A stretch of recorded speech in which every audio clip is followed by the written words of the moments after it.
Hello दोस्तों, good morning. आप सभी कैसे हैं? आज हम शुरू करने जा रहे हैं कक्षा 10 के विज्ञान। और विज्ञान का जो अगला टॉपिक है वो है दर्पण की फोकस दूरी तथा त्रिज्या में संबंध। मतलब ये जो दर्पण दिया गया है इसमें फोकस दूरी होता है। फोकस दूरी कहाँ से कहाँ तक की दूरी को कहते हैं? फोकस बिंदु और ध्रुव के बीच की दूरी को हम क्या कहते हैं? फोकस दूरी कहते हैं, जिसको स्मॉल एफ से डिनोट किया जाता है। इसको हमने पिछले वीडियो में बहुत बढ़िया तरीके से सबकी परिभाषा और डिस्क्राइब करके बताया था। वक्रता केंद्र और ध्रुव के बीच की दूरी को आपको बताया गया था, क्या कहते हैं? इसको कहते हैं वक्रता त्रिज्या आर कहते हैं। ध्रुव और केंद्र के बीच की दूरी को क्या कहते हैं? आर, यानी वक्रता त्रिज्या कहते हैं। हमको इन्हीं दोनों में संबंध पढ़ना है, रिलेशन पढ़ना है, क्या रिलेशन होता है। ठीक है, ये दर्पण दिया गया है आपका। ये कौन सा दर्पण दिया गया है? अवतल दर्पण दिया गया है। अवतल दर्पण मतलब इसमें जो हमको पढ़ना है वो सब का सब अवतल के दर्पण के बारे में पढ़ना। दर्पण अवतल हो चाहे उत्तल हो, जो फार्मूला आएगा वो सेम आएगा, फार्मूला चेंज नहीं होगा। समझ गया बातों को? तो सबसे पहले हम कुछ थियरी लिखते हैं, जैसे इस फिगर के बारे में। तो फिगर के बारे में क्या लिखेंगे, ध्यान से सुनिए। ठीक, फिगर के बारे में हम लिखेंगे एक अवतल दर्पण जिसका द्वारक m1 तथा m2 है, जिसके मध्य बिंदु P यानी ध्रुव और मुख्य अक्ष CP है। मुख्य अक्ष क्या है? CP है। ठीक, मुख्य अक्ष के समांतर एक प्रकाश की किरण AP ध्रुव के बिंदु P से टकराती है और टकराने के बाद परावर्तित हो जाती है। परावर्तन के पश्चात यह फोकस F से होकर के निकल जाती है। समझ आ रही बातें? अतः हम कह सकते हैं कि जो कोण ये तो लिया गया ना, इसको B बनाना पड़ेगा। BAC, कोण BAC या बराबर होगा एंगल CAF की। ध्यान दीजिएगा, BAC ये वाला जो एंगल है यह बराबर होगा CAF के। इस वाले एंगल के क्या होगा? बराबर होगा। कहां से ये लिखा गया है? परावर्तन की परिभाषा से, परावर्तन के नियम से।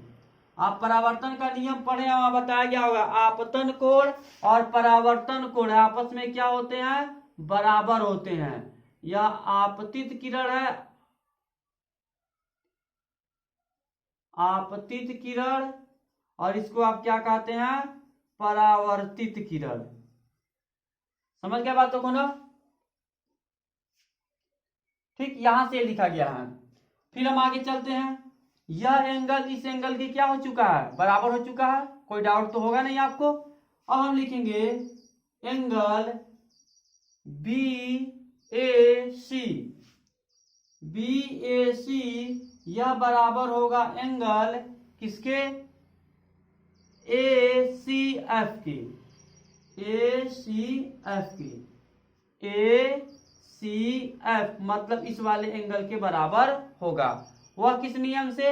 एकांतर कोण के नियम से। जब यह कोण इस कोण के बराबर हो गया तो ये कोण इसके बराबर होगा, क्योंकि यह एकांतर कोण बन रहा है। याद कीजिए, आपको कक्षा 10 में मैथ में ऐसे पढ़ाया गया होगा, बताया गया होगा ये एंगल हमेशा इस एंगल के क्या होता है? बराबर होता है। देखिए सेम क्वेश्चन है, ऐसे गया फिर ऐसे फिर ऐसे।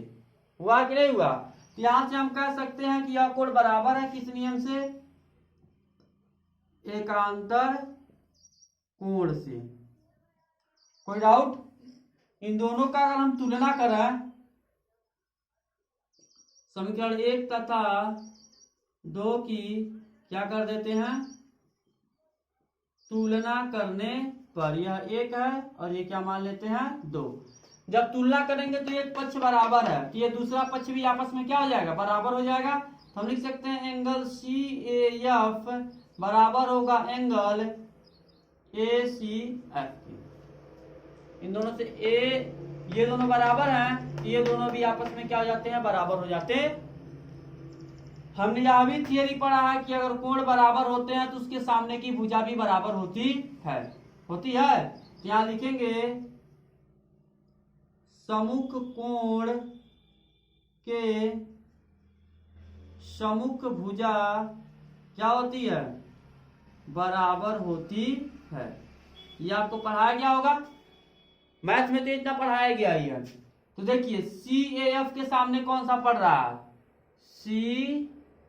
CAF, इस कोण के सामने ये भुजा पड़ रही है ना, तो इसके क्या लिखेंगे हम, CP। क्या लिखेंगे, CF बराबर होगा ACF के सामने कौन है, ACF, इसके सामने कौन सा है, AF है ना, तब क्या लिखेंगे, AF। तो हमारा यह निकल गया, जो AF है वो बराबर किसके, CF जो है वो AF के क्या है, इक्वल है। कोई दिक्कत, इसको राइट कीजिए, इरेज करके आगे बढ़े।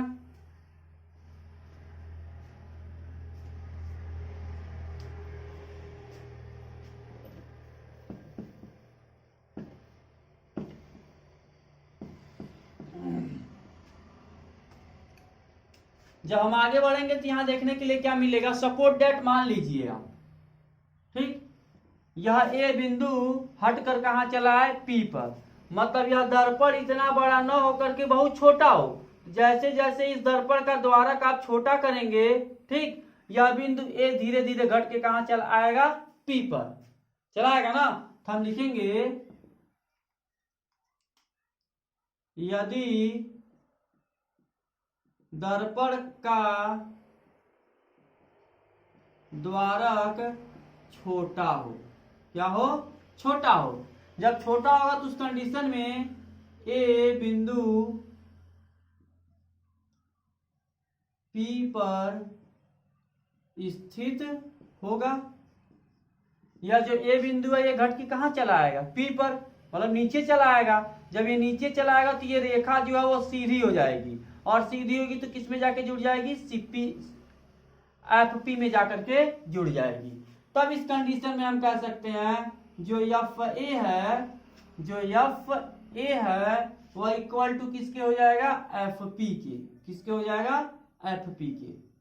कोई डाउट आपको किसी प्रकार का, नहीं ना। जब कोई डाउट नहीं है तो हम आगे बढ़ते हैं, ठीक। जब आगे बढ़ेंगे तो यहां देखेंगे आप क्या कि AF और AF ये दोनों बराबर हैं कि नहीं, बराबर है ना।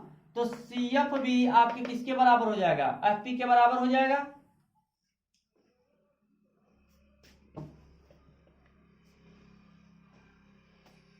अब हम लिखेंगे, क्योंकि हम देखेंगे CP बराबर CP 2 भागों में बटा CF प्लस FP में, क्या लिखेंगे, CF प्लस FP। CF तो CP तो CP ही रहेगा, CF की वैल्यू कितनी आई थी नीचे, आप देखेंगे तो CF की वैल्यू कितनी आई थी, CF की वैल्यू जो आई थी वह आई थी FA, नीचे समीकरण में देखेंगे तो, ठीक है। तो CF की जगह क्या लिखेंगे, FA प्लस FP दिया हुआ है ना, तो FP की जगह आप FP लिखिए। FA के बराबर क्या लिखेंगे, FP लिखेंगे प्लस FP लिखेंगे, तो CP बराबर हो जाएगा FP मिलकर 2FP हो जाएगा। कोई डाउट, CP की वैल्यू कितनी है, C से लेकर के P तक की वैल्यू कितनी दी गई है, R, ठीक है। तो हम यहाँ R पुट कर सकते हैं, यहाँ पे हम लिख दे रहे हैं CP बराबर आपका R दिया गया है, और FP बराबर आपका क्या दिया गया, स्मॉल f दिया गया है। वैल्यू पुट करेंगे तो यहाँ हो जाएगा R, ये हो जाएगा 2f। तो R को हम कहते हैं वक्रता त्रिज्या, R बराबर आ गया 2f, यानी f की वैल्यू निकालेंगे तो कितनी आ जाएगी, R/2। ये इसके साथ ऊपर था, कहाँ चलाएगा, डाउन में चलाएगा। कोई दिक्कत, तो यह निकल गया फोकस दूरी और त्रिज्या में संबंध, ठीक है। तो परिभाषा यहाँ पे क्या लिखेंगे, ध्यान दीजिएगा। प्रूफ तो हो गया हमारा कंप्लीट। अब हम कह सकते हैं यहाँ पे जो फोकस दूरी होता है वो वक्रता त्रिज्या की क्या होती है, आधी होती है, या जो वक्रता त्रिज्या होता है वो फोकस दूरी का क्या होता है, 2 गुना होता है। हम लिख सकते हैं कि फोकस दूरी वक्रता त्रिज्या की आधी होती है। या फिर इसी को दूसरी डिफिनीशन में लिख सकते हैं, वक्रता त्रिज्या फोकस दूरी का दोगुना होता है। यह किसकी बात की जा रही है? ये जो बातें आपकी की जा रही हैं, यह अवतल दर्पण चाहे उत्तल दर्पण दोनों में यही फार्मूला आएगा, F = R/2। बात समझ में आई? नोट कीजिए, आगे बढ़ते हैं।